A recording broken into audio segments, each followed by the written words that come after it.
Selamat ya Pak atas kenaikan jabatannya, kata beberapa karyawan sambil bersalaman dengan si dia. Kalau kata gue sih, biji. Loh, kok lu emosi sih bang? Gue yakin lu pada mau ngomong gitu kan ke gue.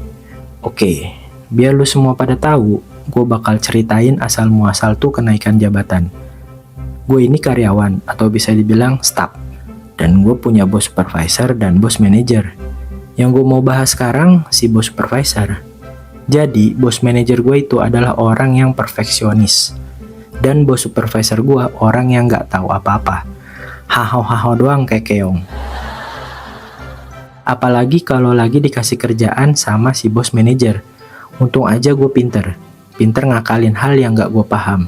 Misalnya, kalau dikasih pertanyaan sama si bos manajer dan gue nggak paham, ya udah, gue cari jawabannya pakai Chat GPT. Lu tahu kan Chat GPT? Tuh saingan sama Chat Nippon Pen. Oke, gue lanjut ya ceritanya. Kalau gue perhatiin nih, si bos manajer itu sering banget kasih kerjaan ke bos supervisor gue. Karena saat itu kebetulan gue karyawan baru, jadi kadang bos supervisor gue itu suka minta tolong. Awalnya dia enak kalau minta tolong. Kata-katanya sopan, ramah, kayak gini. Bro, kebetulan gue lagi banyak kerjaan nih. Boleh minta tolong bantuin kerjain gak? Bahkan setiap jam istirahat, bos supervisor gue itu suka banget traktir makan siang. Ya kan gue jadi gak enak kalau gitu. Akhirnya setiap dia minta tolong, pasti gue bantuin. Singkat cerita, gue baru sadar. Kenapa job desk gue di luar kerjaan utama semua ya? Kata gue dalam hati. Pernah suatu waktu yang gue kerjain itu ada kesalahan kecil. Jadi si bos manajer minta fontnya pakai Arial, tapi yang gue buat masih Calibri. Nah, si bos supervisor gue nggak kasih tahu hal itu, dan akhirnya dia diomelin sama bos manajer gue. Maklum, saking perfeksionisnya.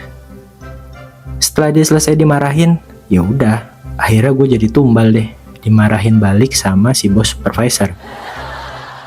Respon gue ya santai aja, lah orang gue mah cuma bantuin, harusnya kan dia cek lagi dong, jangan terima beres aja.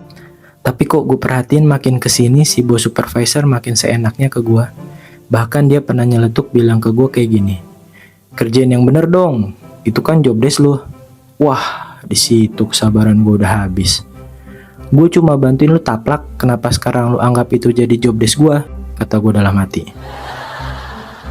Besoknya gue gak sengaja lihat kertas kerja yang biasa gue kerjain dirubah nama pembuatnya. Yang awalnya nama gue, malah jadi nama si bos supervisor. Anjir, jadi selama ini gue cuma dianggap apa?